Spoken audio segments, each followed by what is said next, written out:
आज हम लोग देखते हैं मानक समय। तो ये मानक समय के बारे में शुरू करते हैं क्लास।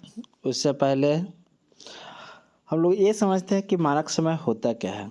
ठीक है, तो हर एक देश का एक मानक समय रखा जाता है जिससे सभी जगहों का टाइम निर्धारित किया जाता है। ठीक है, तो भारतीय मानक समय का बात करते हैं तो वो इंडियन स्टैंडर्ड टाइम की बात करते हैं, जो कि 82 डिग्री 30 मिनट पूर्वी देशांतर से लिया गया है। वैसे तो हमारा जो भारत देश है वो पूर्वी देशांतर में ही है।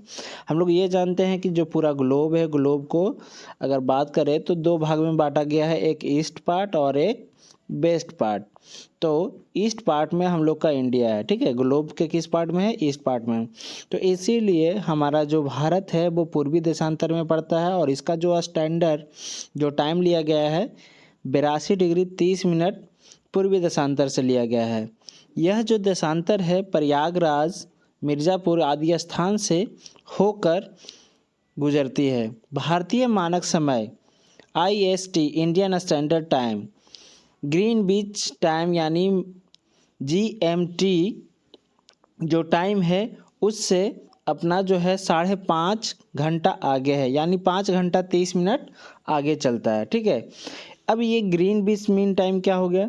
तो जहाँ से हमारा जो ग्लोब है उसको दो हिस्सा में किया गया है, ये 0 डिग्री है, इसको GMT कहा गया है। ठीक है, क्या कहा गया है? GMT। अब ये जो 5.5 घंटा आगे है, तो इस बात को समझेंगे कैसे कि 5.5 घंटा आगे है भाई? तो 0 डिग्री से अब 1 डिग्री में 4 मिनट होता है। ठीक है, तो 4 मिनट होता है। तो इस तरीके से अपना जो 82 डिग्री है, तो 82 डिग्री में कितना मिनट हो जाएगा? तो 4 दूनी 8 और 8 चौके 32, यानी 328 मिनट हो गया इधर। ठीक है, अब आधा डिग्री और है, तो आधा डिग्री के लिए 2 मिनट और होगा, तो यानी टोटल कितना हो गया यहाँ पे आपका? 330 मिनट हो गया। तो 330 मिनट का मतलब हो गया कि 5 घंटा 30 मिनट, क्योंकि 60 से जब डिवाइड करेंगे तो अपना क्या हो जाएगा? 300 में तो अपना 5 घंटा हो गया और 5 घंटे के बाद 30 मिनट और बच गए, यानी 5 घंटा 30 मिनट आगे का अपना मानक समय रेखा है। अब इसके आगे देखते हैं कि विश्व के देश द्वारा आपसी सहमति के अंतर्गत मानक को 7.5 डिग्री 30 मिनट, ठीक है,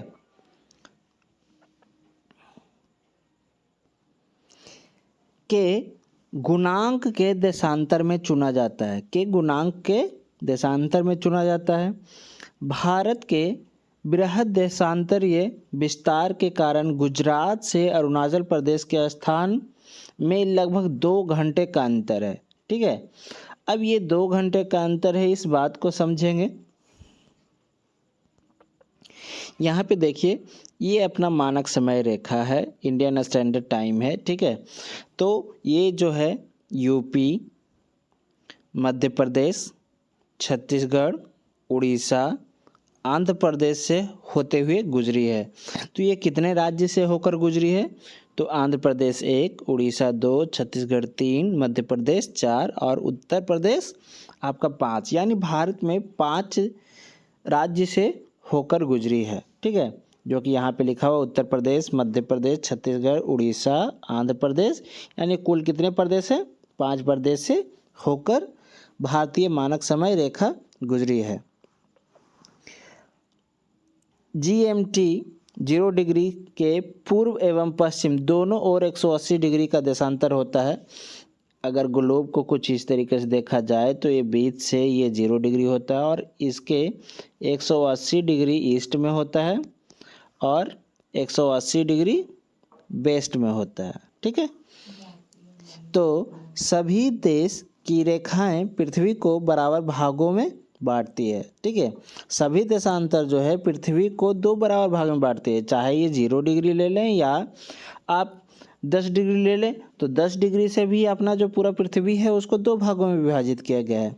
लेकिन एक 0 डिग्री को माना गया है GMT, ग्रीनविच मीन टाइम कहते हैं जिसे, ठीक है। अब आगे बात देखते हैं कि पूर्वी स्थिति में है हमारा जो भारत है, कौन सी स्थिति में है? पूर्वी देशांतर स्थिति में है, यानी पूर्वी हिस्सा में है, ठीक है। अभी और भी इसके बारे में देखेंगे। आज के लिए इतना ही। अगर वीडियो अच्छा लगा हो तो चैनल को लाइक शेयर सब्सक्राइब करें। Thanks for watching.